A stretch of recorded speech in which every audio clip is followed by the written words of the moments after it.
The morning her husband left, Claire didn't cry. She stood at the kitchen window with a half-eaten piece of toast in her hand, watching his car reverse out of the driveway for the last time, and she felt something she wouldn't fully understand until much later. Not grief, not rage, something quieter and far more unsettling than either. She felt relieved. Her name was Claire Hargreaves. She was 38 years old. She had a 4-bedroom house in a good postcode, a Labrador named Biscuit, a career in HR she'd stayed in because it paid well and asked nothing of her soul, and a marriage that, from the outside, looked like exactly what a life was supposed to look like. She had built it that way, carefully. The way you curate a life for other people's approval, selecting for what reads well rather than what feels true. Every choice since she was 22 had been made with an invisible audience in mind: the right university, the respectable job, the man who was dependable and presentable and never once made her heart do anything alarming. She had confused stability for happiness for so long she'd forgotten. There was a difference. And then one Tuesday in February, Marcus sat across from her at the kitchen table and told her he hadn't been happy for years. Neither had she. That was the thing. She just hadn't realized she was allowed to say it. If something in those words just landed somewhere specific, somewhere quiet inside you, I want you to leave a comment below, even just the word "this." You'd be surprised how many people are watching right now feeling the exact same thing, alone in a room, thinking they're the only one. The weeks after Marcus left were strange in a way nobody warned her about. People kept waiting for her to fall apart.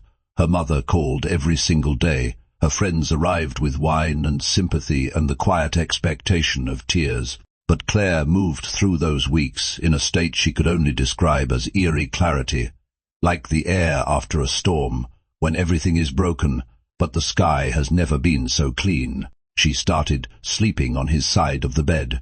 She didn't know why. She started making coffee the way she actually liked it, strong, no sugar, instead of the weak, milky version she'd made for 15 years because Marcus preferred it. She started eating dinner at 10 o'clock and reading the book she'd always meant to read and going to sleep only when she was actually tired. Small things, embarrassingly small things. But she kept catching herself in these moments and thinking, I like this, I have always liked this, who was I before I stopped? Then she found the notebook. It was buried in a box at the back of the wardrobe. A blue spiral notebook, battered at the corners, that she hadn't opened in 16 years. She sat on the bedroom floor with it in her lap and turned to the first page. Inside was a business plan, handwritten, detailed. She had sketched it out at 22 during her final year of university, a small interior design studio, something that would transform spaces into places where people felt like themselves. She had been good at it. She had won a student award for it.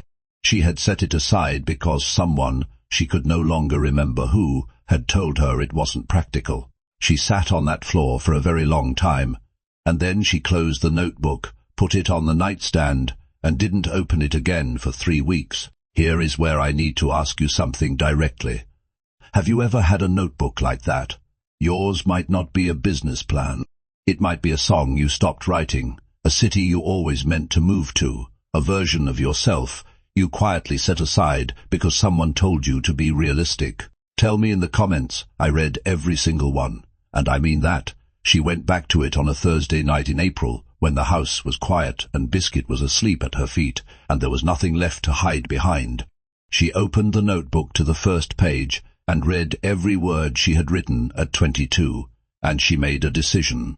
Not a dramatic one, not the kind you announce, the quiet kind, the kind that changes everything precisely because nobody witnesses it but you. She applied for a small business loan.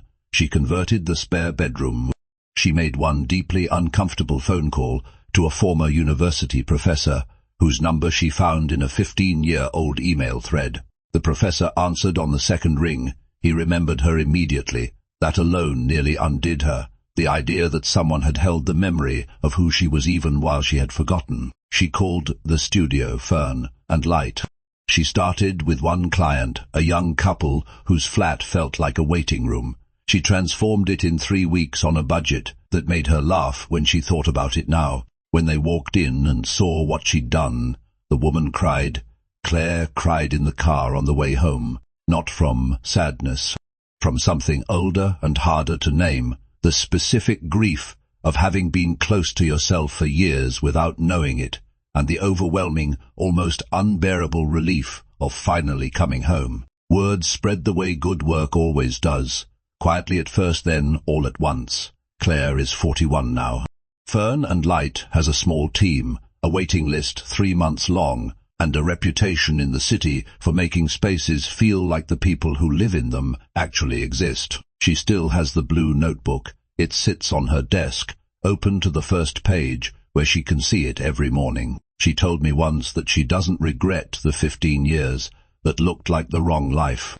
She said they taught her precisely what she didn't want, and that clarity, she said, is worth more than most people realize. You can build almost anything once you know what you are not building. She said one more thing, almost as an afterthought, and I haven't stopped thinking about it since. The life I have now, she said, doesn't look like anything from the outside, and that is exactly how I know it is mine. If this story found you today, if something in it spoke to something you've been quietly carrying, share it with one person who needs to hear it. You might not know exactly who that person is, but they know who they are, and if you are new here, welcome, subscribe, and stay a while. This channel exists for one reason: to find the stories of ordinary people who chose themselves quietly without fanfare, in kitchens and borrowed offices and cars parked on dark streets, and built something true. A new story drops this week. You will not want to miss it.